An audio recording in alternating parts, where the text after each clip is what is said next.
Voilà, merci. Bonjour, chers frères et sœurs, bonjour, chers internautes.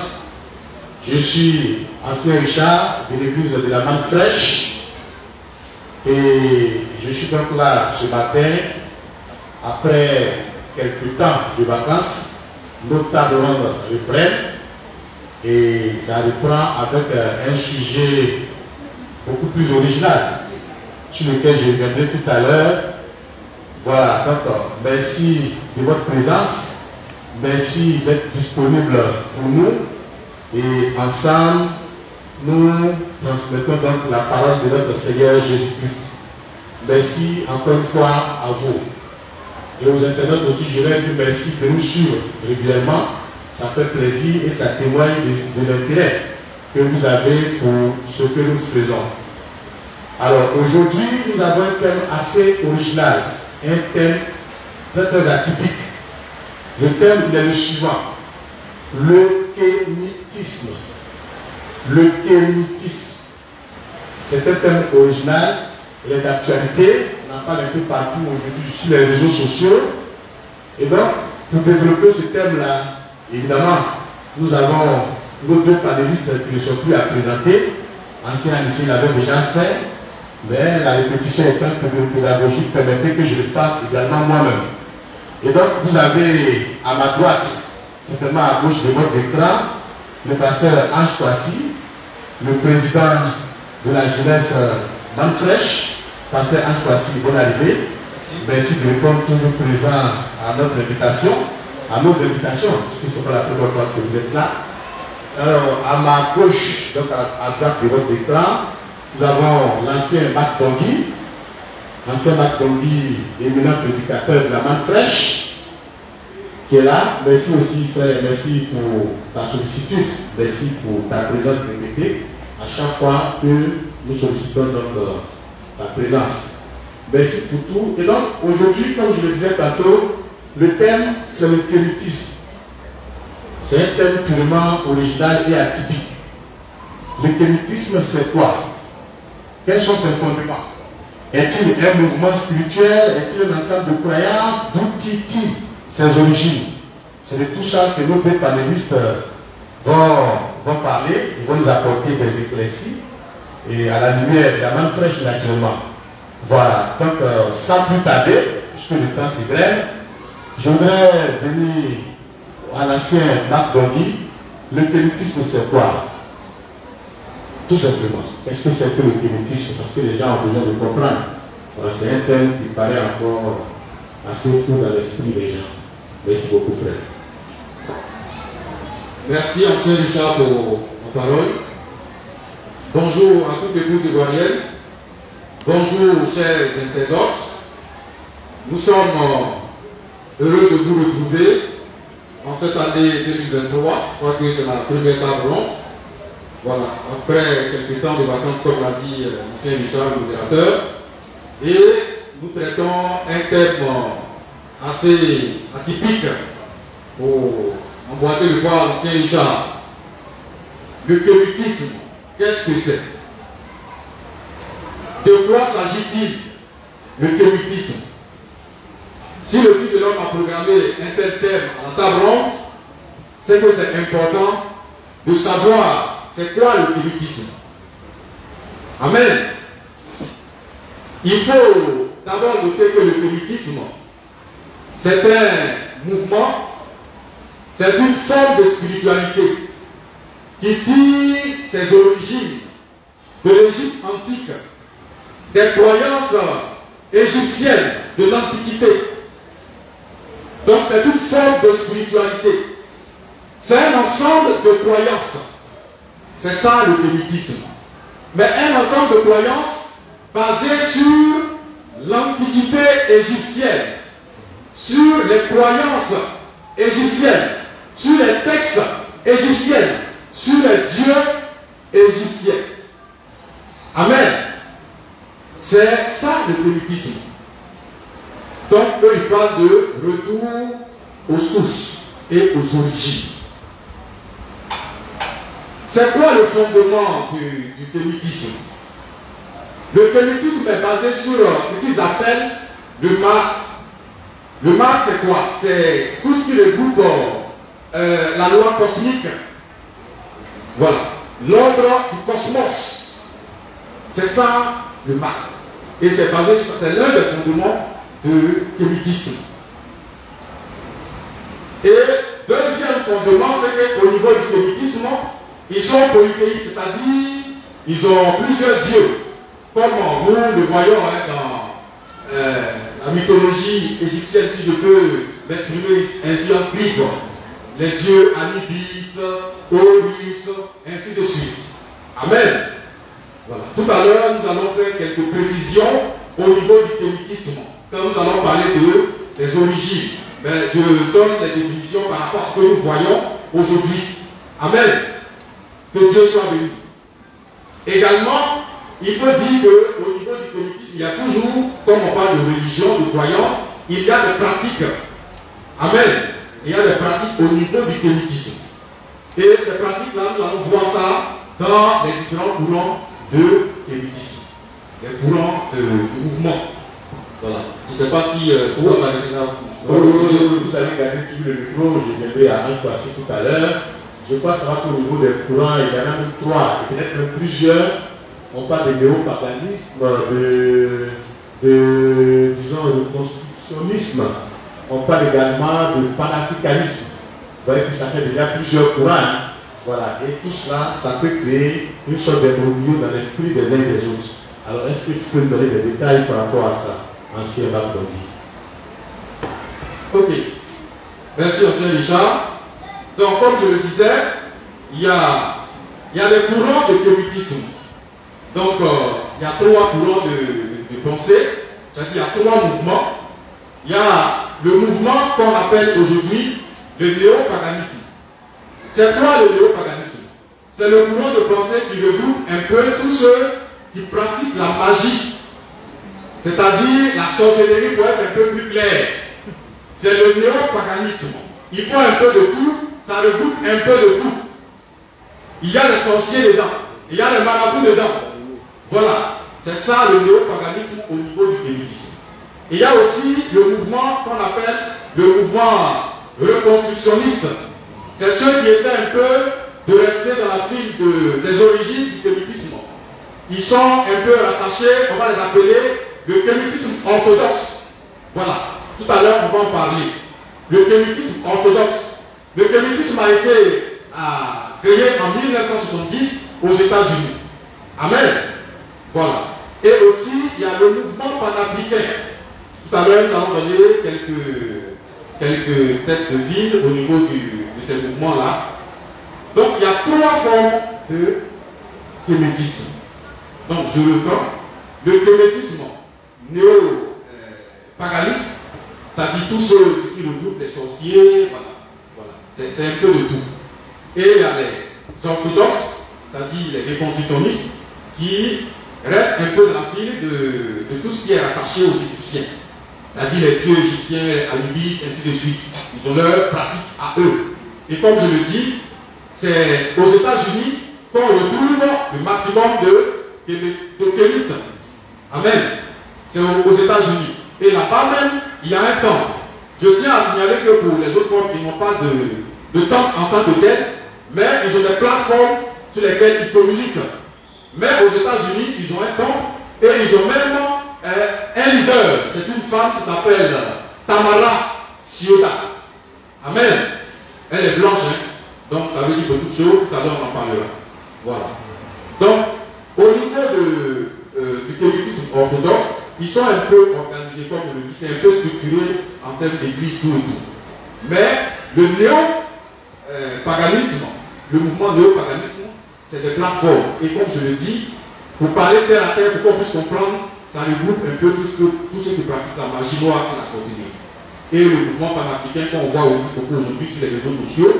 Donc c'est un mouvement qui essaie de valoriser un peu la conscience de l'Africain, de réveiller la conscience de l'Africain et de nous ramener aux origines et de montrer un peu la contribution de l'Afrique à la civilisation mondiale.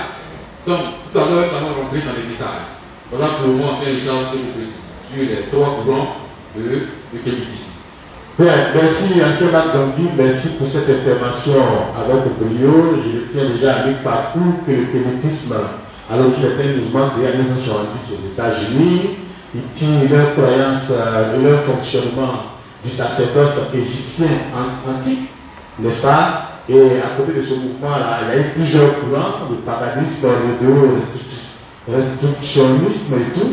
Et donc, ce que je retiens, c'est qu'aujourd'hui, on est quand même versé dans une sorte d'amalgame. Voilà, il y a eu un peu de mouvement assez structuré. Aujourd'hui, plus ou moins, certaines personnes se réclament du kémitisme, certains analystes carrément se réclament du kémitisme avec ce que tout cela implique, ce n'est pas codifié. Alors, pasteur Ange Kouassi, tout à l'heure j'ai prononcé un mot, amalgame. Est-ce qu'aujourd'hui on peut dire que dans le mouvement gamite ou le mouvement kémite, on assiste à une sorte de désordre? Et je dois aussi rappeler que l'intérêt pour nous, c'est que dans ce grand mouvement de kémitisme-là, il y a certains qui reconnaissent, notamment certains qui reconnaissent les patriarches qu'on a connus dans la Bible et autres, qui les reconnaissent en tant que noirs. Et ça, la main fraîche en a déjà parlé.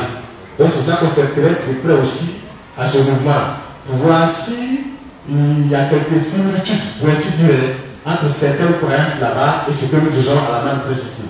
Tout cela sera fait bien sûr sous la lumière de la main fraîche. Alors, en Kouassi, qu'est-ce que tu nous dis de tout ce mouvement et aussi de tout ce désordre apparent, si on peut dire ça comme ça? Merci.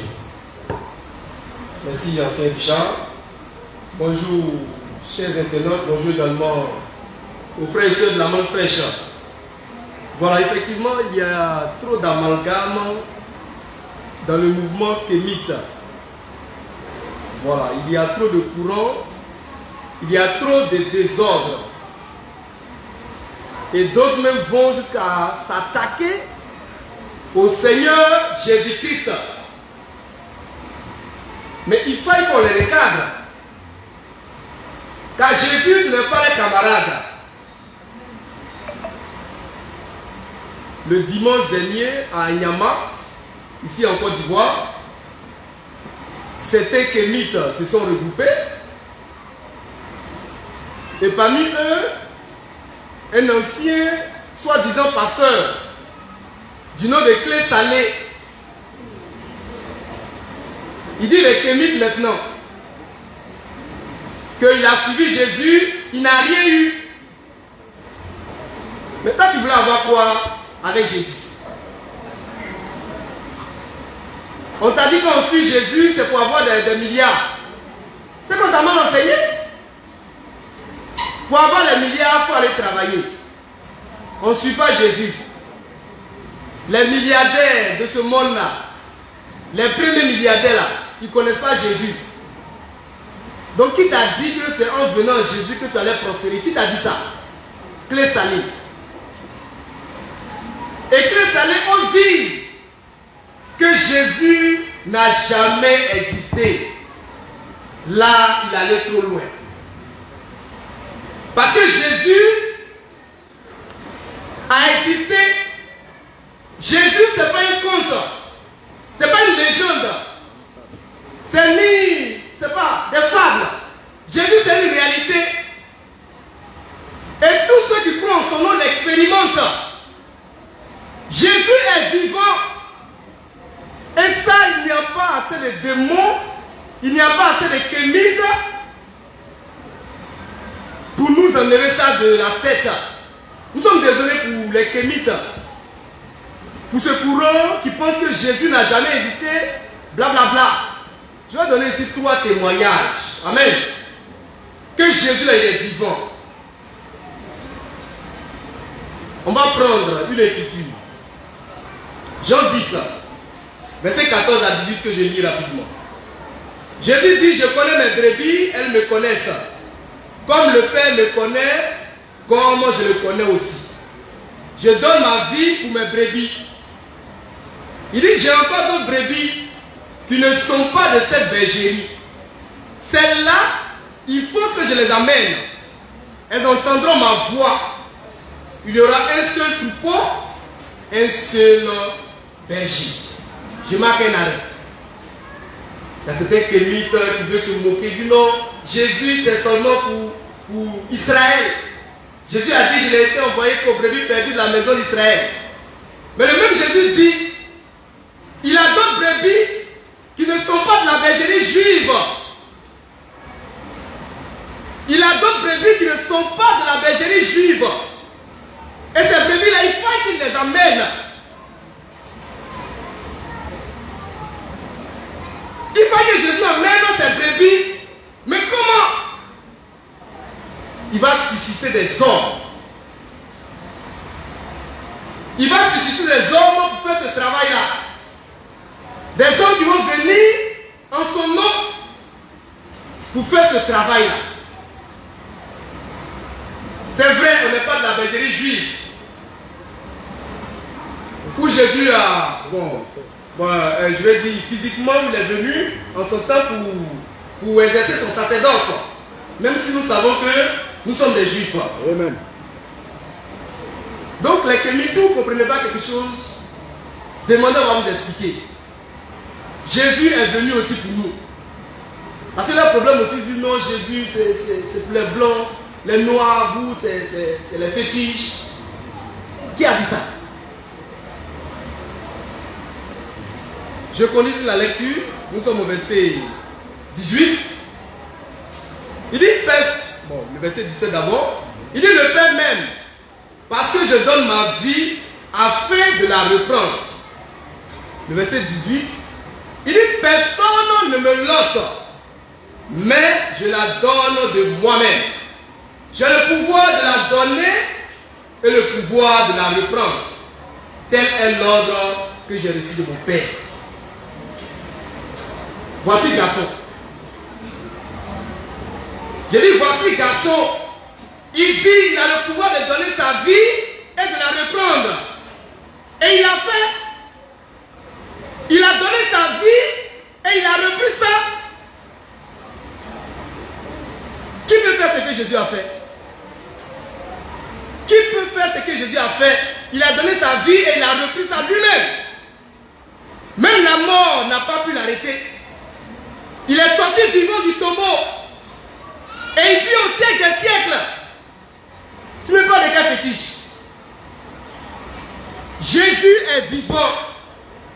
Il n'est pas resté dans le tombeau. Il est sorti. Et pour montrer qu'il était Dieu, on va parler d'un mystère rapidement. Jésus à la croix. Il était à la croix. Le Père était déjà sorti de lui. Mais pour montrer qu'il est Dieu, il a dit aux brigands, aujourd'hui toi et moi, on est dans le paradis. Amen. Ça c'est Dieu. C'est Dieu qui est là. Le Père était sorti de lui, mais le corps de chair qui était là, c'est le corps de Dieu lui-même. Donc sa souveraineté est et demeure. Et il a dit aux brigands, aujourd'hui toi et moi, on est dans le paradis. Et il a sauvé le brigand. Donc quand on parle de terre, Jésus ce n'est pas ton camarade. Jésus ce n'est pas votre camarade. Je vais donner deux autres témoignages. Ici en Côte d'Ivoire. Vous vous calmez. Quand la crise est venue en 2002, en 2011, où étaient les kémites? Vous dites vous avez les babadji, les quoi, vous étiez où? Ils ont tous fui. J'ai dit ils ont tous fui. À Boaké, dans ce ministère de la manne fraîche, il y avait une soeur, moins de l'esprit de Christ Moïse. Elle s'appelle Sœur Marie. Il y a un chef rebelle. C'est un kémite aussi, parce qu'il fait les babadji. Donc je le classe comme kémite. Il a vu la soeur et dit non, toi seulement je vais en guerre, je reviens, je couche avec toi.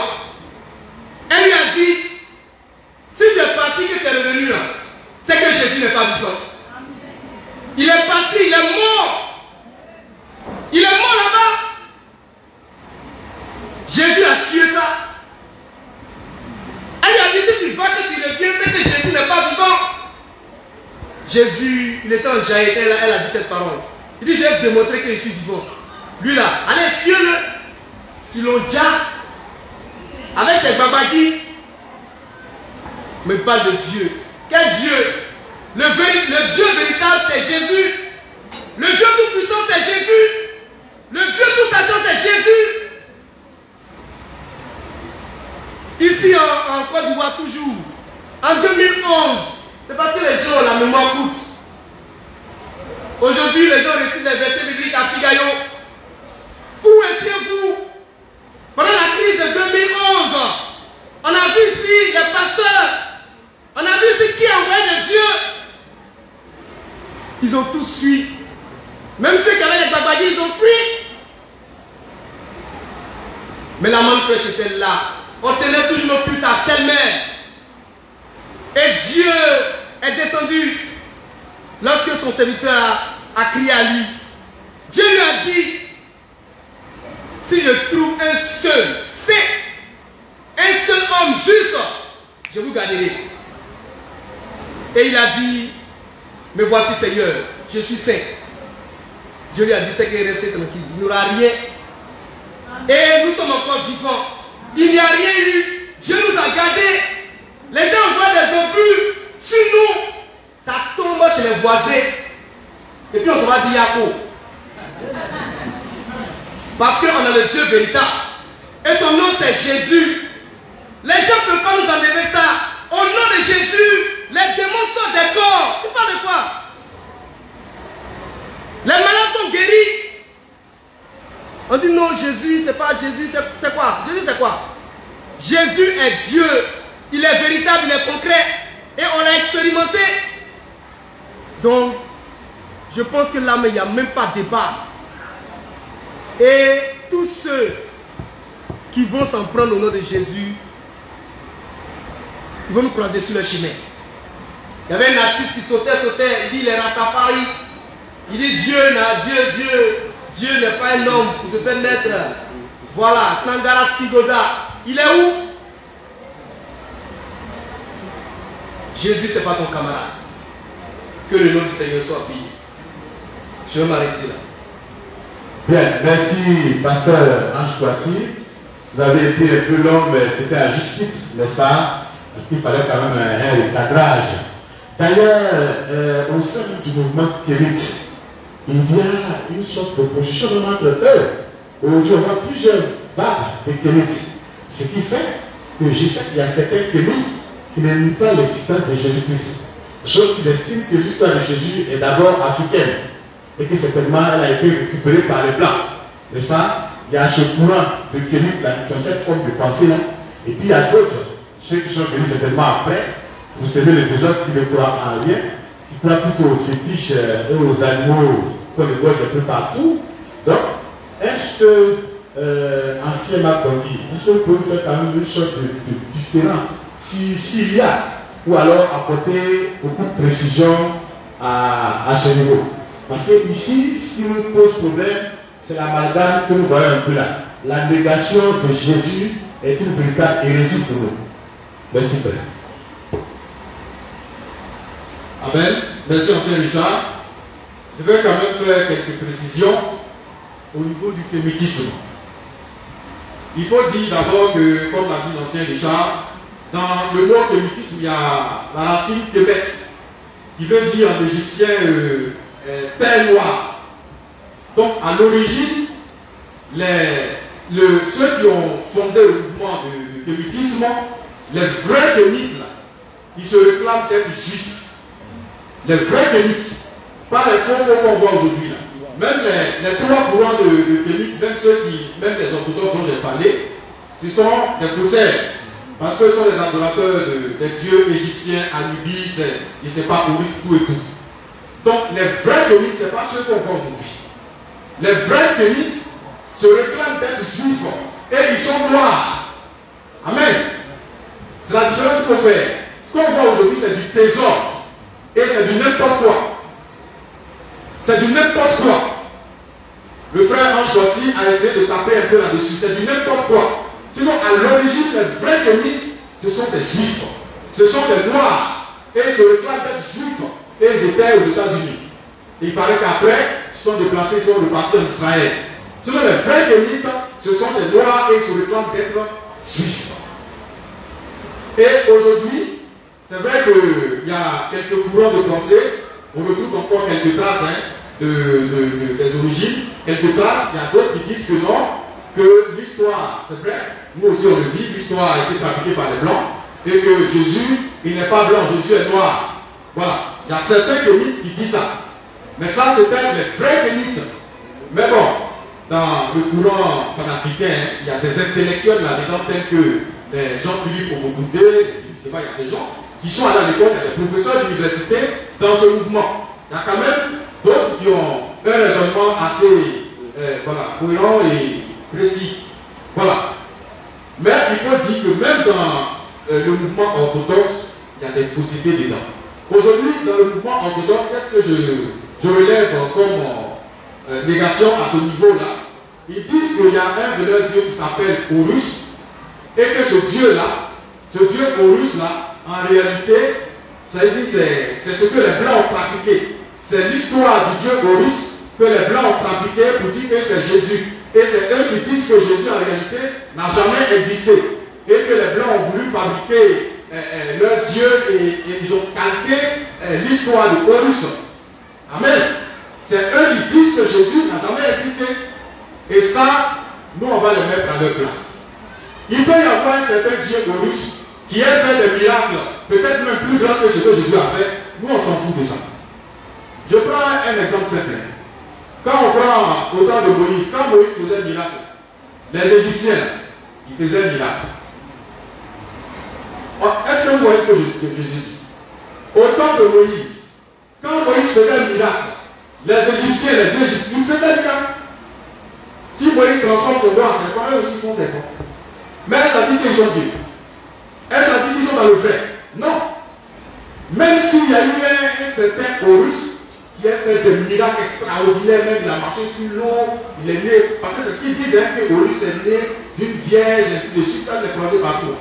Moi, j'avais déjà croisé dans un taxi Yango, le chauffeur de taxi Yango était un élite. Voilà. Donc c'est du n'importe quoi. Jésus a existé.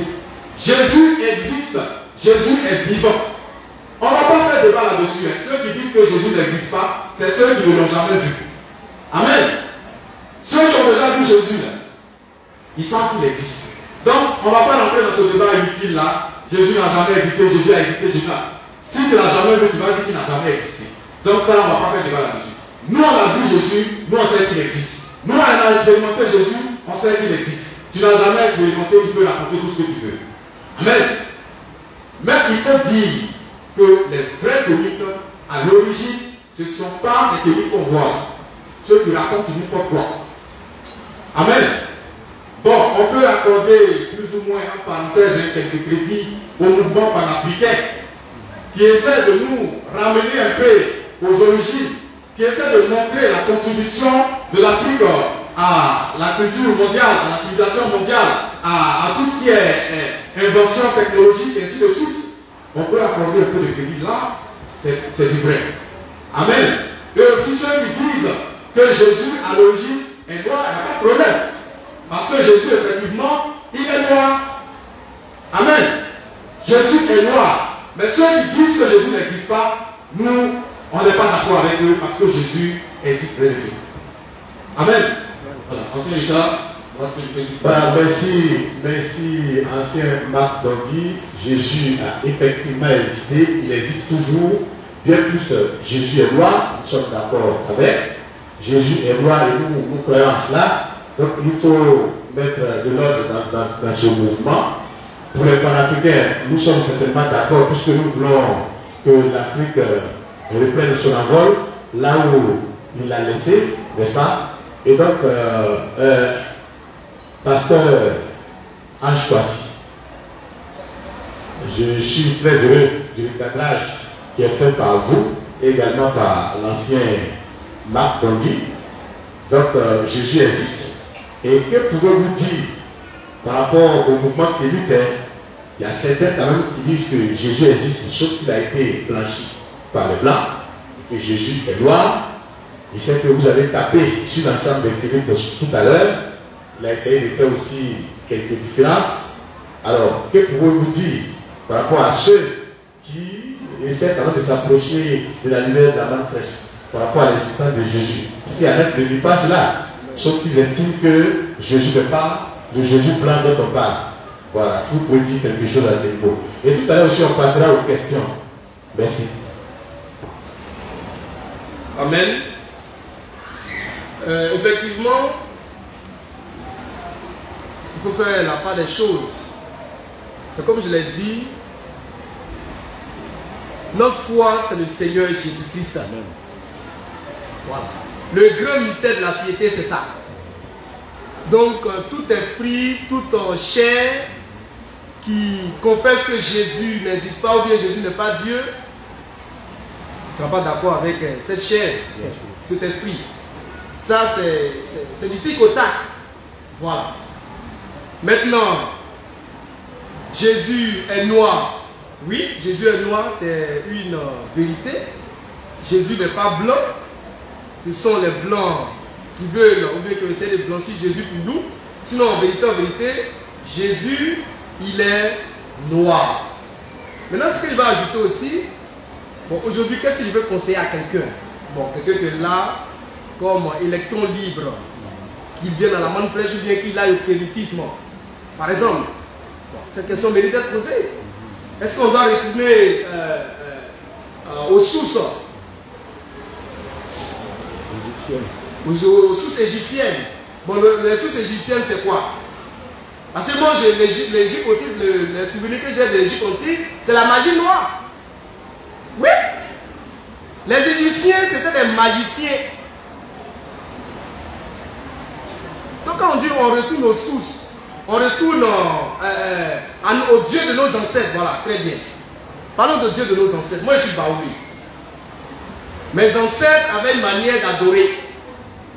Ils avaient des eaux, des fleuves, des rivières, des cailloux qu'ils adoraient. On va prendre un béninois, par exemple. Lui, ses ancêtres, c'est le vaudou, par exemple. Donc quand on dit on retourne aux ancêtres là, c'est comment? On fait l'adoration comment? On fait l'adoration comment? Déjà, il y a du paganisme. Il y a du désordre. Parce qu'on n'a pas les mêmes ancêtres. Et nos ancêtres avaient les manières de faire. Chaque ancêtre a sa manière de faire. Donc on dit on retourne aux ancêtres. Là, c'est vraiment compliqué. Il faut qu'il nous explique. Il faut qu'il nous explique. Parce que chaque ancêtre a son Dieu et sa manière d'adorer. Vous voyez? Donc là encore, c'est compliqué. Mais en Jésus, rien n'est compliqué. Avec Jésus, rien n'est compliqué. Tout est clair. Il a versé son sang déjà pour toi. Il a fait le sacrifice pour toi. On a vu les gens d'Anyama. Ils ont égorgé beaucoup d'animaux comme ça. Du sang partout, partout. C'est quelle souffrance ça? C'est quelle souffrance? On va encore aller égorger les animaux, faire l'expiation. On n'est plus dans tout ça là. Jésus a fait l'ultime sacrifice. Il s'est donné lui-même. Il s'est donné lui-même. Donc aujourd'hui, pour moi, hein, tout ça là, c'est derrière. C'est derrière nous. Voilà. Donc, que Dieu soit béni. Et puis, on pense que peut-être l'adoration de nos ancêtres, et puis jusqu'à ce que nous, aujourd'hui, on croit en Jésus, on pense que ça relève du hasard, mais ça ne relève pas du hasard. C'est le plan de Dieu. C'est Dieu qui a voulu les choses ainsi. Même l'esclavage, c'est Dieu qui a voulu les choses ainsi. Est-ce qu'une chose peut arriver sur la terre sans que Dieu n'en soit l'auteur? Non. C'est le Seigneur Jésus-Christ qui a permis toutes ces choses. Et aujourd'hui, nous sommes dans la révélation pleine de son nom, de l'adoration en tant que tel. Nos parents étaient dans l'erreur. Mais ça ne veut pas dire qu'ils vont en faire. Mais ils étaient dans l'erreur. Aujourd'hui, nous sommes dans la vérité, dans la lumière divine, avec la manne fraîche. Avec la manne fraîche. Donc, que Dieu soit béni. Si quelqu'un aujourd'hui veut marcher dans la lumière, c'est la manne fraîche que je vais lui conseiller. Voilà. Parce qu'il ne sait pas quelle...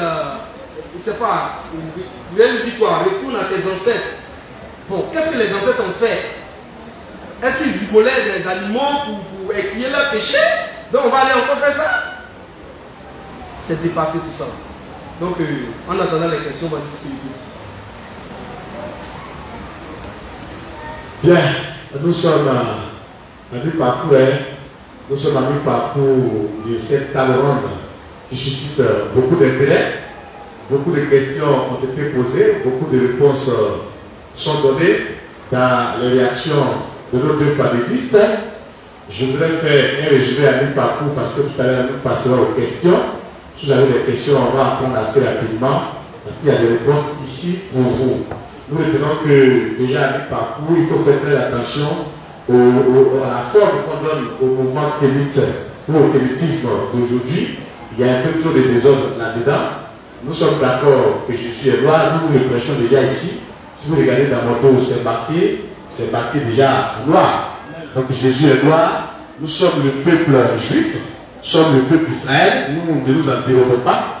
Donc nous aussi, nous avons nos ancêtres, n'est-ce pas? Parce que les gens veulent coller le mot ancêtre aux pratiques du fétichisme et autres. L'ancêtre, c'est quelque chose qui émane d'une généalogie, tout simplement. Ce n'est pas forcément des pratiques ou des animaux qu'on va égorger à tout bout de champ pour s'en asperger le sang, n'est-ce pas? Donc il faut vraiment faire très attention. C'est un mouvement qui connaît trop de désordre aujourd'hui. Ce que nous pouvons conseiller, c'est de suivre la voie de la main fraîche. C'est une parole que nous donnons, une parole sûre, qui ne réunit même pas aussi nos origines. Parce que nous aussi, nous avons nos origines. Et nous croyons en Jésus-Christ noir, n'est-ce pas? Et donc, il va falloir s'approcher de nous pour pouvoir donc suivre la vraie lumière. Et nous sommes d'accord aussi avec le mouvement panafricain qui prend le retour à l'envol de l'Afrique, envol technologique, envol économique et financier. C'est important parce qu'à la base aussi, nous avons connu la science, nous avons connu la technologie. Et aujourd'hui en Afrique, il y a des gens assez intelligents, assez formés, qui peuvent donc aider l'Afrique à rebondir. Et il ne s'agit pas seulement, il ne s'agit même pas du tout d'immoler des poulets ou, je ne sais pas, des animaux, ça et là. C'est d'ailleurs même un crime qui dépasse son temps à tuer de pauvres animaux, n'est-ce pas? Voilà, donc si vous avez des questions, c'est un débat extrêmement ouvert, il est hautement intellectuel. S'il y a des flous dans votre esprit, vous pouvez poser ces questions-là. Vous pouvez poser ces questions-là. Voilà, donc le frère Hassan est là pour relever ces questions. Si vous avez des questions, vous pouvez les poser. Merci.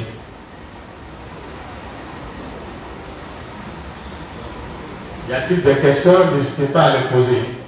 N'hésitez pas à les poser, s'il vous plaît. S'il y a des questions aussi sur le net, on peut les relever.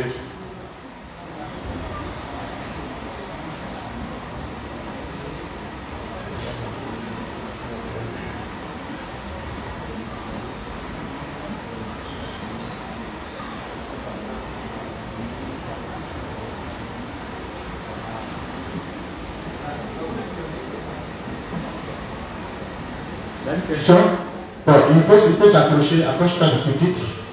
On va te remettre un micro pour que tu puisses poser ta question en mondo vision. Voilà. Bonjour, chef panélistes. Bonjour, on se présente. Je suis Dr. Elisée. Dr. Elisée. Et la question est la suivante. C'est une question qui revient régulièrement d'après les dits des élites qui soutiennent que, comme les religions comme l'islam ou le christianisme ont été des religions importées. Parce que quand on a vu dans les courants, dans le panafricanisme, fait partie des courants du élitisme, que quand ces religions-là sont des religions importées, qui ont servi à l'impérialisme de pouvoir s'implanter, d'esclavagiser nos parents et de les dénaturer traditionnellement, et qu'ils ont usé aussi de faux d'enseignements mensongers, déjà par le fait qu'ils ont blanchi Jésus, et aussi d'où ils ont un doute à ces religions-là. Du coup, ils se disent, est-ce que la religion d'islam et le christianisme sont-ils dignes de confiance au vu de ce qui a été fait lors de la colonisation? Donc, vis-à-vis de cela, quelle est la position de la main fraîche? Merci, docteur Élisée. Voilà, le christianisme qu'on connaît aujourd'hui, l'islam et autres sont des religions importées, et c'est des religions qui ont servi à esclavager l'Afrique, à nous coloniser. Alors, donc ces religions ne seraient pas dignes de confiance. Quelle est la position de la manne fraîche? Et moi, je voudrais aussi ajouter à cette question-là, est-ce que la manne fraîche est-elle également une religion importée? Voilà. J'ai dit cela parce que ça mérite d'être clarifié. On parle de christianisme importé. Est-ce qu'on peut dire que nous, à la manne fraîche, nous sommes un christianisme importé? Et donc, quelle est la réponse de la manne fraîche vis-à-vis de la question que le docteur Élisée vient de poser par rapport au néocolonialisme et à l'esclavage que l'Afrique a connu à partir de ces religions-là? Amen. Merci, docteur Élisée, pour la question. Comme je le disais tout à l'heure, c'est parce que les gens ne sont pas spirituels, ils ne comprennent pas le plan de Dieu.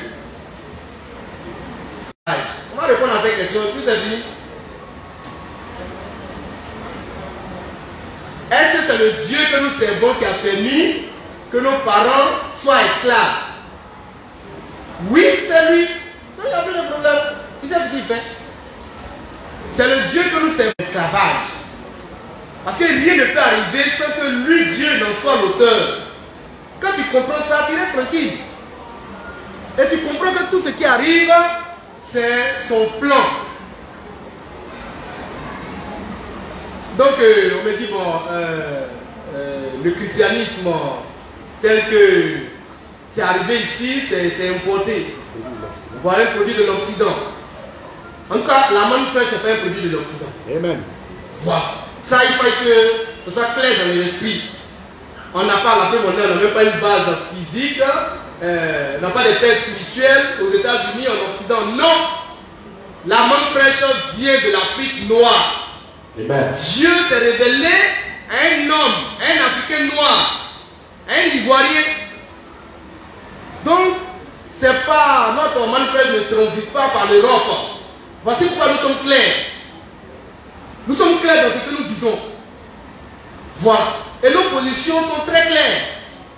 Parce que ce n'est pas une religion importée. Voilà. La manne fraîche vient de Dieu lui-même. Ce n'est pas passé par les Européens pour arriver ici. Non.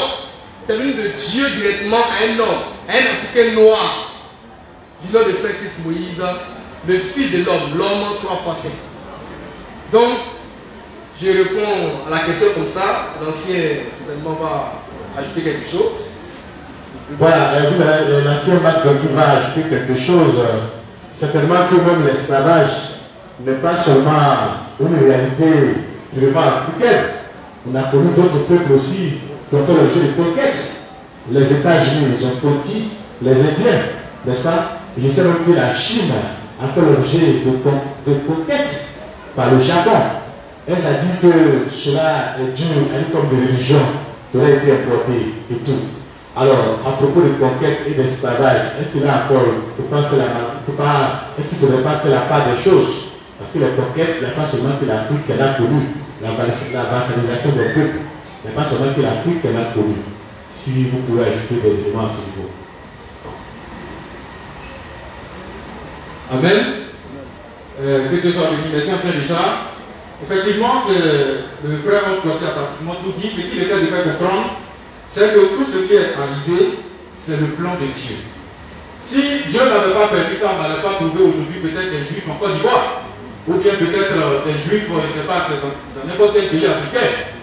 C'est Dieu qui permet tout. Les mouvements qui ont lieu dans le monde à une époque donnée, c'est Dieu qui permet tout ça. Donc ça, si on est d'accord avec, il n'y a pas de problème. Peu importe la façon dont les Blancs peut-être ont procédé, voilà, ils ont utilisé de la Bible, qu'eux, ils ont même eu à mettre en place à l'écrit en 1800, dans les années 1800. Voilà, ils ont mis des choses dedans qui leur ont permis de pouvoir peut-être assujettir les Noirs, mais tout ça, au moment où ils faisaient ça, Dieu était là et il les regardait. Ou bien, faux. Non. Au moment où il planifiait tout ça, Dieu était là, il les regardait. Parce que c'était dans son plan. C'était dans son plan. Donc si on est d'accord sur ce principe, il n'y a aucun problème, il n'y a aucun souci. Voilà. Et nous, à la main fraîche, il faut le dire, et on le dit clairement pour que ce soit clair dans l'esprit des gens. Nous, on dit que le christianisme, c'est du diable. Amen. Ça ne veut pas dire que Jésus n'a pas existé. C'est pas ce qu'on dit. Nous disons que le christianisme est du diable. L'islam est du diable. La main fraîche, c'est le message du Seigneur Jésus-Christ, le Dieu tout-puissant et tout-suffisant. Il y a une différence. Voilà, il ne faudrait pas que les kémites voilà, s'agissent. En fait, il ne faudrait pas qu'ils se confondent à la main fraîche. La main fraîche n'a rien à voir avec le kémitisme. Et puis, j'ai une question à poser. Nous, on a fait un débat. Hein, on vieillit un peu, donc on laisse ces débats inutiles. Sinon, si un débat, on peut faire. Si un débat, on peut faire, mais on trouve que c'est des débats inutiles, en fait. Notre premier ancêtre, c'est qui, d'après eux-mêmes, ils disent qu'on n'a qu'à retourner aux ancêtres. Notre premier ancêtre, c'est qui? C'est Adam. C'est qui est le Dieu d'Adam? C'est Jésus. Donc, il n'y a pas de débat. Les débats inutiles, là, on n'est plus dedans. Voilà, on a un message à donner, on n'a pas le temps. Que Dieu soit béni. Voilà. Est-ce qu'il y a des questions? Il y a des questions, voilà. On va aller assez rapidement, le temps est tombé. Amen. C'est la question de la sœur Constance Guimont. Sœur Constance Guimont, elle a une question. Elle voudrait savoir si le mouvement des cliniques ne fait pas partie des choses dont Jésus nous mettait en garde dans Matthieu 24. Est-ce que ça ne fait pas partie aussi des signes annonciateurs de la vie de Christ? Voilà. J'espère que la question a été comprise. Est-ce que le mouvement des cliniques ne fait pas partie de la mise en garde que Jésus avait déjà fait tantôt dans Matthieu 24? Je ne sais pas s'il y a possibilité de lire Matthieu 24 pour que les esprits en soient éclairés. Ouais. Merci. Bon, on va pas lire, mais on connaît un peu l'idée. Ok, d'accord. Voilà, Dieu nous a mis en garde effectivement dans la Bible contre les fausses doctrines, les doctrines des démons qui allaient arriver sur la terre. Dieu nous a mis en garde effectivement contre ces doctrines des démons. Et pour répondre à la sœur, nous disons oui, effectivement, le kémitisme tel que nous voyons actuellement, qui est là seulement pour la négation de Jésus, ça c'est du diable. Un esprit qui dit que Jésus n'existe pas là. Non, ça, c'est bien classé. Voilà, c'est classé même. Donc, effectivement, ce sont des genres de choses dont Jésus parlait. Les prophètes du Nouveau Testament, de l'Ancien Testament, nous ont mis en garde contre les fausses doctrines qui allaient polluer l'air. Et aujourd'hui, il y a beaucoup de fausses doctrines. Et le kémitisme, les gens veulent se cacher derrière le mouvement pour séduire les gens. Voilà. On dit non, on va retourner à nos ancêtres. Les gens, ils aiment ça, ils sont toujours en train de pleurnicher. Non, nos parents étaient esclaves. Non, donc on ne les suit pas. Maintenant, moi-même, tout à l'heure, quand on parlait, quand les Blancs sont venus avec la Bible, là, ils ont converti combien de personnes? Dites-moi. Les Kémites, là, répondez-moi. Dites-moi, les Blancs ont falsifié les Écritures, mais ils ont converti combien de personnes avec ces Écritures falsifiées? Nos parents sont restés toujours dans leur péché. Donc, vous parlez de quoi? Nos parents, là, dans les années 1900, c'était tout dans leur fétiche. Et aujourd'hui, même si on fait le rapport, tu vas voir qu'il y a beaucoup d'animistes. Si on fait les statistiques là, vous allez voir qu'il y a beaucoup d'animistes encore aujourd'hui. Donc on fait comme si non, les blancs ont fait ça, nous ont menti. Non, ça c'est des esprits satanico-diaboliques qui animent les gens. Sinon là, nous on est serrés. Nous on est serrés. Et puis quand tu es le Dieu, tu ne vas jamais te perdre. Tu ne seras jamais séduit. Les gens sont en train de planifier seulement. Nous, là, on ne peut pas être séduit. En tout cas, nous, à la manifestation, on a l'esprit de vérité. On ne peut pas être séduit. Mais si tu veux, il faut faire descendre du feu du ciel. Tu ne peux pas nous séduire. Donc bon, je ne sais pas pourquoi les gens sont en train de planifier ça et là. bénissons le Seigneur. Voilà. Bénissons le Seigneur pour tout ce qui arrive. Et puis il y a les gens qui pensent que bon, on est trop serré d'eux. Voilà. On pense qu'on veut les gagner. Tout ça. Et on n'est pas là pour gagner quelqu'un. Hein? Non, nous sommes là pour la perfection des saints. Un samedi, on était au millionnaire pour un réveil. On a vu un jeune là. On l'invite pour venir écouter le message. Il dit non, que lui ça n'intéresse pas, que non, chez lui là-bas il y a celui de prière même, mais lui n'est pas dans l'affaire d'église là. Que dit ça, ça a pété pour moi longtemps. Que lui, le jour où il va à l'église là, Dieu lui-même va descendre pour lui parler d'abord. Il est regardé comme ça, il est fou comme ça.